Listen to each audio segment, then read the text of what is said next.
Ya pemirsa, kita lanjutkan perbincangan kita malam hari ini membahas mengenai pesan yang disampaikan oleh Kapolri Jenderal Listio Sigit Prabowo yang meminta jajarannya untuk solid di tengah adanya kelompok-kelompok yang berupaya mengganggu kewenangan institusi Polri. Bang Nasir Jamil, kalau kemudian revisi ini didorong untuk menjadi prioritas di tahun 2025, revisi mengenai pengurangan lah ya kewenangan penyidikan yang dilakukan oleh pihak kepolisian. Memang urgensinya apa sih Bang? Apakah memang kebutuhan yang kemudian mengharuskan revisi itu dilakukan atau ada faktor lain yang melatar belakangi?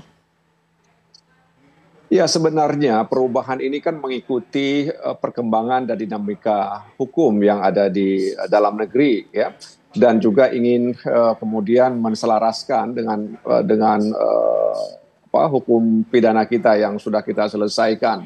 Jadi seperti saya katakan di awal tadi, ini adalah bahagian untuk mengisi kebangkitan hukum nasional kita gitu.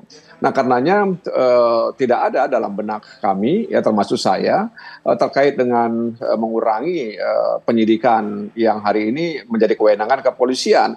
Justru memang dalam revisi hukum acara pidana ini kita akan mengatur norma dan juga aparatur pelaksana, terutama kualifikasi penyidik dalam tugas dan kewenangannya dalam penyidikan. Jadi ada kualifikasi penyidik dan kualifikasi ini dibutuhkan dalam rangka melaksanakan tugas penyidikan begitu. Jadi isu bahwa akan berkurangnya kewenangan penyidikan menurut saya itu tidak benar isu tersebut, karena kami baru saja akan mengagendakan pertemuan atau mengundang para pakar hukum pidana untuk mengkonfirmasi beberapa hal dengan isu-isu yang hari ini. Dan perubahan ini juga sebenarnya mengikuti putusan Mahkamah Konstitusi ya terkait dengan criminal justice system kita selama ini. Oke, Bang, tapi begini loh, kalau kemudian ada isu reposisi juga yang disampaikan oleh Kapolri ya, meskipun dianggap ini tidak serius, tapi apakah mengarah sampai ke sana, Bang? Ini yang cukup mengganggu Kapolri nampaknya.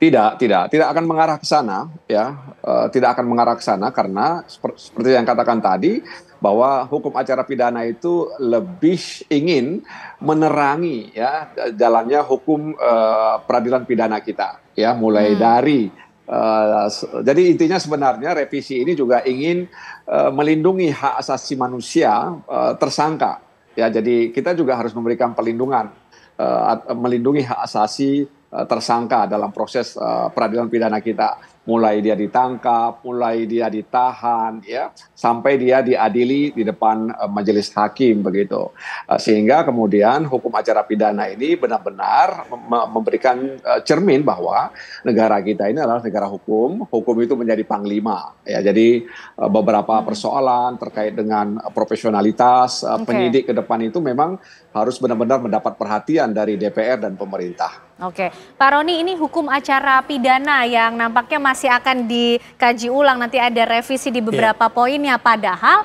hukum acara pidana ini tentunya menjadi acuan bagi Polri selama ini juga bekerja. Ini cukup berpengaruh tidak Pak nanti kemudian di depan? Ya, kita tahu bahwa hukum acara pidana kita berdasarkan Undang-Undang Nomor 8 tahun 1981.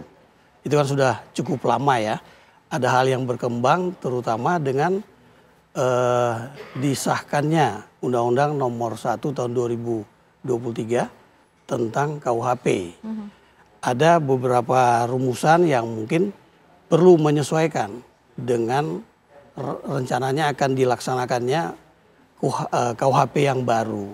Nah, dengan adanya beberapa kewenangan penyidikan yang diemban oleh penyidik pegawai negeri sipil tertentu karena dia sifatnya khusus, mungkin saja itu akan dipertegas di dalam KUHP yang baru. Tapi kalau ada keinginan untuk mengembalikan lagi KUHP ini seperti zaman HIR, saya kira ini kan sudah setback ya. Saya kira menjadi kurang baik. Dengan adanya pembagian kewenangan penyidik, ya itu ada penyidik Polri dan juga ada PPNS, penyidik pegawai negeri sipil tertentu ya, sesuai dengan undang-undang yang diberikan kepadanya kewenangan untuk menyidik. Kemudian ada penuntut umum yang diemban oleh jaksa, kemudian ada hakim yang nantinya memeriksa di sidang pengadilan, ada juga lembaga pemasyarakatan yang mengampu tugas melaksanakan eksekusi atas putusan pengadilan yang berkekuatan hukum tetap. Nah, saya kira untuk melengkapi hal-hal yang sesuai seperti Pak Nazir tadi sampaikan, menyesuaikan dengan kebutuhan yang saat ini berkembang, terutama saya baru dengar tadi masih ada perbedaan antara bagaimana KUHP ini kan dia due proses ya, mendapatkan dulu bukti, baru bisa kita menetapkan bahwa seseorang itu bisa menjadi tersangka, ya, due process of law, ya. Nah itu kan dia induktif, ya. Sedangkan ada juga yang berpikir berbeda, crime control model. Crime control model ini biasanya orang intel yang punya, dia deduktif. Dia sudah menganggap seseorang itu bersalah, kemudian dia lengkapi bukti-bukti. Nah ini tidak dianut di dalam KUHP sebenarnya. KUHP Undang-Undang Nomor 8 tahun 1981 ya. Nah, jangan sampai hal ini kemudian mengganggu proses penyidikan, karena kalau dia berpikir deduktif itu bisa salah. Ya, jadi ditangkap dulu orangnya, baru dilengkapi alat bukti itu yang minimal 2 alat bukti, ini kan nggak pas. Bisa saja kita menganggap seseorang itu bersalah berdasarkan intuisi. Intuisi para penegak hukum yang sudah puluhan tahun ya menangani kasus itu, dia punya intuisi. Tapi intuisi itu untuk melengkapi agar dia lebih gampang mencari alat bukti dan dia bisa mengenali orang ini menghindar, kan gitu. Seperti Pak Roni. itu ya. Pak Yusuf, artinya begini, kan berarti sudah tahu betul, sudah disadari betul mengenai kualifikasi penyidik itu harus bekerja dengan acuan seperti apa, panduannya seperti apa, kompetensi yang dimiliki seperti apa. Ini kok kemudian juga menjadi prioritas di DPR untuk kemudian direvisi, dipikirkan ulang. Pak Yusuf gimana melihatnya? Ya itu tadi,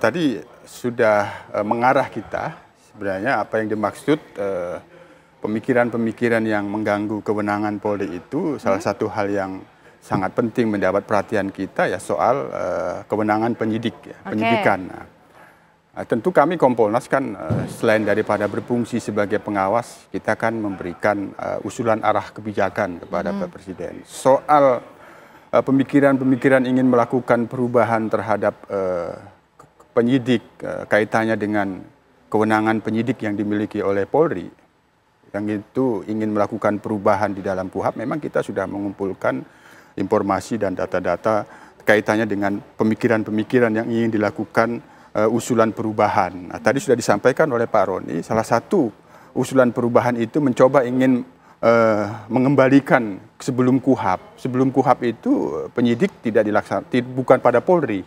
Nah, ini sudah tidak mungkin ini, karena perubahan kita terus berjalan, situasi dan dinamika masyarakat itu sudah tidak lagi seperti dulu. Nah, maka rumusan-rumusan yang telah sempat kami lakukan kajian Kompolnas periode yang lalu, kita pada penguatan konsep dalam sistem ketatanegaraan kita ini kan ada main organ, ada auxiliary agency, ada organ utama, ada organ pendukung. Nah, di dalam konteks organ penyidik, ya kita tetap menempatkan kewenangan penyidik Polri itu sebagai penyidik utama. Dengan penguatan-penguatan ada penyidikan khusus. Nah, ini yang perlu kita lakukan, penyempurnaan-penyempurnaan, tidak berpikir secara dekonstruktif, mengeluarkan itu. Inilah yang ini akan merintangi kewenangan Polri yang sudah diberikan KUHP selama ini apabila itu dilakukan perubahan secara radikal seperti itu, sepertinya itu tidak mungkin. Nah, yang perlu kita lakukan dengan seiring perkembangan pada saat ini, memperkuat dan menyempurnakan penyidik utama dan penyidik pendukung, bagaimana koordinasinya, bagaimana kerjasamanya. Ini perlu dilakukan sinkronisasi, harmonisasi berbagai macam peraturan perundang-undangan ketika nanti betul yang akan dilakukan perubahan KUHP itu, konsep yang kita mau usulkan itu seperti itu. Jadi Kalau Baik. seperti ini tidak mengganggu dia, tapi memberikan penguatan dan penyempurnaan, Oke. koordinasi dan kerjasama penyidik utama dengan penyidik-penyidik khusus yang setelah ini sudah berjalan.